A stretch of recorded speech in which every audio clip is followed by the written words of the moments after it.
Now, there was a lot of comments. Like I said in the last video, every time we do a story that involves firearms, there's a lot of comments, a lot of pro-gun people making a lot of comments and a lot of accusations and incorrect information.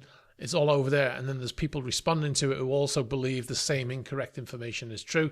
I'm not going to get into too much of it with the weapons and stuff, but I just want to point some things out. Now, the first thing is the money. So one of the things he was charged with was having a massive amount of money, well in excess of $10,000 US. Now, in actual fact, the amount that he had was much, much more than $10,000. There was a lot of comments in the comment section saying it's not illegal to have $10,000, or why is he not allowed to have $10,000? It was way more than $10,000. The reason why they say $10,000 is because that is that legal requirement, right? So anything over $10,000 you have to declare, which he did not. That's the offense, not the carrying the cash. If he said, I've got $100,000 in my safe, they would mark it down and say, okay, that's fine. You're allowed to carry it, but you're just not allowed to carry it and not declare it. Because it turns out criminals like cash because it's untraceable, right? So if you're carrying a lot of cash, then and you don't declare it, then they're going to assume it's ill-gotten gains. Now, whether you think that's good or not is irrelevant, really, because that's the rules. And it's like I said, it's the same when you go into the US. Now, one of the comments also, well, there was a few comments that were saying that how do they pay for fuel if they don't have any cash? You don't pay for cash. You don't pay for fuel in cash. You pay in you get lines of credit and you pay digitally. You don't pay in cash. So that's not the reason why you would have had that money. I know plenty of yacht owners who travel with a large sum of cash on board, but you have to declare it. Now, one of the things I said in the prior video is that even if your vessel is flagged with the US flag, that does not entitle you. It's not like it's a US embassy or something. It does not entitle you to carry weapons because you have a US flag. You have a US flag on your vessel. If you've got weapons on board and it's illegal to carry them in the US, you can carry them. If you're in international waters, same applies. If you go into somebody else's territories, another country's territory, then you have to abide by their laws. So you can't assume that just because you have a US flag that you can do whatever you want or based on US laws. It doesn't work that way. It's a bit like if my yacht arrived in the US and I've got the United Kingdom of East Sisman flag flying on my yacht, right? And in my country, you're allowed to gag crying children and beat ginger-haired people. I'm sure you in the US in Fort Lauderdale, for instance, you don't want me doing those things. Maybe the gagging the crying children you might be okay with, but beating gingers just because they're ginger, which is legal in my kingdom, it might be illegal in the US, right? So you don't want it happening in the US, and that's exactly the same scenario here. You have to abide by the other country's laws. Now, another thing that came up, these are all things that came up repeatedly. That's why we're addressing them. You're allowed to have weapons on board as long as you don't take them ashore. This is just simply not true. There were some people talking in the comments like they were lawyers, but they were actually I think they were just saying what they think should be the case.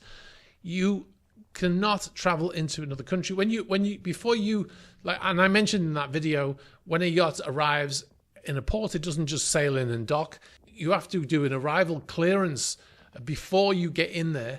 You have to send all of your paperwork in to the authorities in that country before you get there, right? So I think there's like 24 hours before you get there, you have to send all your paperwork. And in that, you have to declare things like weapons, money, things like that. So you could say, we've got $50,000 of cash on board, and we've also got 2 firearms in the safe, let's say. And then based on how that country deals with weapons, they will deal with it, right? That's how it works. You cannot just sail in with the weapons in the safe, undeclared, or in an arms locker or whatever, because you're not taking them ashore, therefore it's okay. It does not work that way. In previous videos, I've said that yachts generally do not carry weapons, and there's many reasons for it. But there's lots of comments, people saying, how are you supposed to protect yourself and all that kind of stuff. Well, there are not pirates everywhere. It's not like Jack Sparrow and there's pirate ships around every corner. I've worked at sea in 3 different decades. And I've even been to the Red Sea and the Gulf of Aden and all those places where the pirates are actually operating. I've never seen pirates. It's not the Wild West out there like people seem to suggest, the people who want to have a reason to carry these weapons. Now, it's not illegal to carry weapons into all countries. I didn't say it was illegal to carry them all in all countries. It's illegal to carry any weapon into any country and not declare them. That is illegal. The offence is not declaring, not necessarily the weapon. Now, every country have their own rules on how they deal with weapons, right? And you have to abide by them. So when you're traveling around on a ship and you're going to all these different countries, let's say you're in the Mediterranean and you're going from Tangier to Gibraltar to Spain to France to Italy, you know, all of those different countries, they all have different rules. The UK as well. They all have different rules on how they deal with them. Now, if you declare your weapons, they may just tell you you're not allowed to enter the territorial waters with those weapons, or they may send authorities on board that will confiscate the weapons until you leave, and then you may or may not get them back when you leave. You know, you might get them back. They might decide to keep them. They may come on board and seal your weapons safe or your weapons locker, and then come on board before you leave and unseal it to make sure you didn't use them. There's lots of different ways that those countries might deal with it, right? The reason why most yachts don't carry them, it's not the only reason, but I think it's a good reason, is because every time you try to clear in a country, once you tell them you have weapons on board, they will definitely send people on board, right? Whereas very often you clear without anybody ever coming on board and doing a search, right? And once you tell them you have the weapons, then they're going to come and search for sure to make sure you've got these weapons, how many rounds you've got, what types of rounds, because some rounds are illegal, some weapons are illegal. So it's going to prompt that situation, and that could delay you clearing your vessel for hours or even a day or more.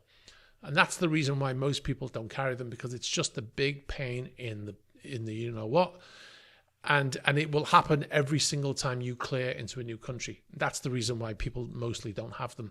When we sail into areas where there are pirates, like through the Suez Canal and down through the Red Sea and into the Indian Ocean, where the Somali pirates are, we have security people that come on board with weapons and they sail through there. And even in those countries, it's difficult to get those weapons. Then what they do is they have vessels that sit out in international waters, and they carry the weapons from that vessel to the yacht, so they don't have to deal with all the red tape that goes with carrying those weapons. So it is a big minefield, and that's why most yachts don't carry them, and because they don't need them as well.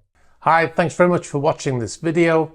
If you want to see the full news videos, click on the link over here. And if you'd like to find the channels, you can find the links below here. Thanks for watching. Don't forget to subscribe.